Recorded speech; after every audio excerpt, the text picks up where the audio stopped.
Bonjour à tous et bienvenue sur notre chaîne dédiée à votre santé. Aujourd'hui, nous allons aborder un sujet crucial, mais souvent silencieux, la stéatose hépatique, plus connue sous le nom de maladie du foie gras.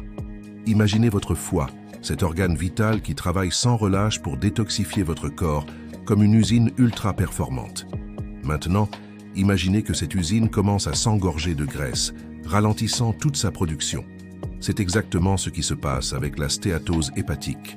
Et le plus inquiétant, c'est que cette condition peut évoluer discrètement pendant des années, sans aucun symptôme évident, jusqu'à causer des dommages irréversibles comme la cirrhose ou même le cancer du foie. C'est pourquoi il est absolument essentiel de savoir reconnaître les signes avant-coureurs. Dans cette vidéo, nous allons décortiquer les 10 indicateurs sérieux de graisse au foie que vous devez absolument prendre en compte. Certains de ces signes sont surprenants et pourraient facilement être attribués à autre chose. Alors, restez avec nous jusqu'à la fin pour ne rien manquer et découvrir comment protéger cet organe si précieux. C'est parti! Commençons par le premier signe, et c'est l'un des plus courants et des plus vagues, une fatigue persistante et inexpliquée. On ne parle pas ici de la simple fatigue après une longue journée de travail ou une mauvaise nuit. Non, il s'agit d'une lassitude profonde, d'un épuisement qui ne s'améliore pas, même avec du repos. Vous vous sentez constamment vidé de votre énergie, comme si vos batteries étaient à plat en permanence. Pourquoi? Parce qu'un foie engorgé de graisse ne fonctionne plus de manière optimale. Il peine à métaboliser les nutriments pour produire de l'énergie et à éliminer les toxines, ce qui peut entraîner une accumulation de déchets métaboliques dans votre sang, provoquant cette sensation d'épuisement chronique. Si vous vous sentez constamment fatigué sans raison apparente, il est peut-être temps de penser à votre foie. Le deuxième indicateur est une douleur ou une gêne dans la partie supérieure droite de l'abdomen. C'est précisément là que se trouve votre foie, juste sous votre cage thoracique. Cette sensation n'est pas forcément une douleur aiguë, il peut s'agir d'un inconfort sourd, d'une sensation de lourdeur ou de plénitude, un peu comme si quelque chose pesait dans cette zone. Cette gêne est causée par l'inflammation et l'augmentation de la taille du foie, qui, en gonflant, exerce une pression sur les tissus environnants et sa propre capsule, une membrane sensible qui l'enveloppe. Beaucoup de gens ignorent ce symptôme en pensant qu'il s'agit de simples douleurs musculaires ou digestives. Mais si cette sensation est récurrente, il est important de ne pas la négliger. Passons au troisième signe, une prise de poids inexpliquée, en particulier autour de la taille, ce qu'on appelle l'obésité abdominale. Le foie joue un rôle central dans la régulation du métabolisme des graisses. Quand il est surchargé, il n'arrive plus à traiter correctement les graisses que vous consommez. Au lieu de les utiliser comme source d'énergie, il les stocke. Et où va cette graisse en priorité? Directement dans les cellules hépatiques, bien sûr, mais aussi autour de vos organes abdominaux. C'est un véritable cercle vicieux. L'excès de graisse corporelle favorise la maladie du foie gras, et un foie gras favorise à son tour le stockage des graisses.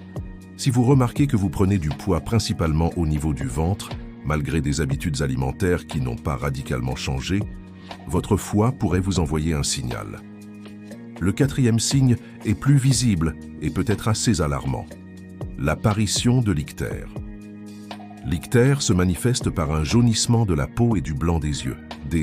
Cela se produit lorsque le foie est tellement endommagé qu'il n'arrive plus à traiter la bilirubine, un pigment jaune produit lors de la dégradation des vieux globules rouges. Normalement, la bilirubine est traitée par le foie et éliminée dans les selles. Mais si le foie ne fonctionne pas, la bilirubine s'accumule dans le sang, donnant à la peau et aux yeux cette teinte jaunâtre. C'est un signe que la maladie du foie gras a atteint un stade avancé, probablement une cirrhose. Si vous observez ce symptôme, il est impératif de consulter un médecin sans délai. C'est une urgence médicale. Cinquième indicateur, et il est lié au précédent, des urines foncées et des selles pâles. C'est un autre symptôme de l'accumulation de bilirubine. Des urines qui prennent une couleur de thé foncé ou de cola peuvent indiquer que vos reins tentent d'éliminer l'excès de bilirubine que votre foie ne peut pas traiter. En parallèle, les selles peuvent devenir pâles, grises ou de couleur argile. Pourquoi? Parce que c'est la bilirubine traitée par le foie qui donne normalement aux selles leur couleur brune caractéristique. Si le foie ne fait plus son travail, la bilirubine n'atteint plus les intestins et les selles perdent leur couleur. Ces deux symptômes combinés sont un signal d'alarme très sérieux concernant la santé de votre foie. Le sixième signe est l'apparition d'angiomes stellaires. Qu'est-ce que c'est? Ce sont de petites taches rouges sur la peau, souvent sur le torse, le visage et les bras, avec de fines ramifications qui ressemblent aux pattes d'une araignée, d'où leur nom. Elles sont causées par des dilatations de petits vaisseaux sanguins juste sous la surface de la peau. Leur apparition est liée à un déséquilibre hormonal, notamment une augmentation des niveaux d'œstrogène, que le foie endommagé n'arrive plus à réguler correctement. Si vous remarquez l'apparition de plusieurs de ces araignées vasculaires, surtout si elles sont accompagnées d'autres symptômes, parlez-en à votre médecin. Septième indicateur, des démangeaisons intenses sur tout le corps, sans éruption cutanée visible. On appelle cela le prurit. Ces démangeaisons peuvent être particulièrement sévères, au point de perturber le sommeil et la qualité de vie. L'origine exacte est encore discutée, mais on pense que c'est lié à l'accumulation de sels biliaires dans le sang. La bile, produite par le foie pour aider à la digestion, ne peut plus s'écouler normalement à cause de l'inflammation ou des cicatrices.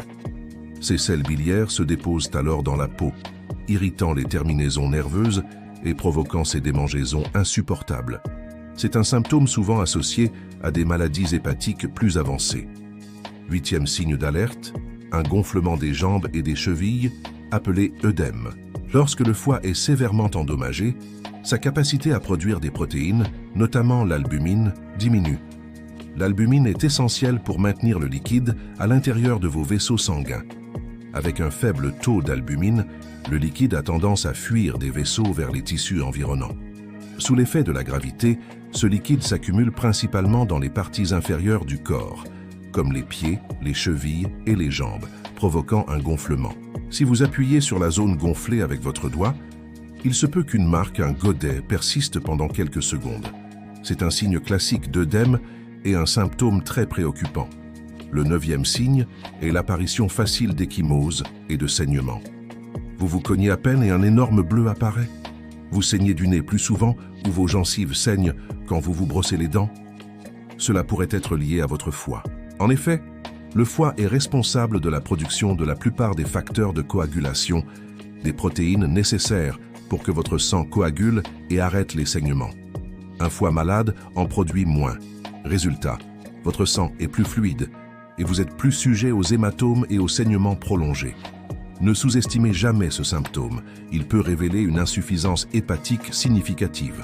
Enfin, notre dixième et dernier indicateur, la confusion mentale, la désorientation ou les changements d'humeur, ce qu'on appelle l'encéphalopathie hépatique. C'est l'un des signes les plus graves. Lorsque le foie ne peut plus éliminer les toxines du sang, comme l'ammoniac, ces substances toxiques peuvent atteindre le cerveau et perturber son fonctionnement.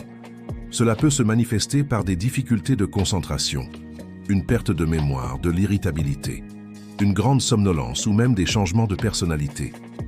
Dans les cas les plus sévères, cela peut mener au coma. C'est un signe que la maladie du foie a atteint un stade critique et nécessite une prise en charge médicale immédiate. Voilà, nous avons parcouru 10 signes majeurs qui peuvent indiquer la présence d'une maladie du foie gras. Il est crucial de se rappeler que beaucoup de ces symptômes n'apparaissent qu'à un stade avancé de la maladie. La meilleure stratégie est donc la prévention et le dépistage précoce. Adopter un mode de vie sain est votre meilleure arme. Une alimentation équilibrée, riche en fruits, légumes et fibres, et pauvre en sucre et en graisses saturées. L'exercice physique régulier est également fondamental pour aider votre corps à gérer les graisses. Limitez votre consommation d'alcool, car c'est un toxique direct pour le foie. Si vous êtes en surpoids, perdre ne serait-ce que 5 à 10% de votre poids corporel peut faire une différence énorme pour la santé de votre foie.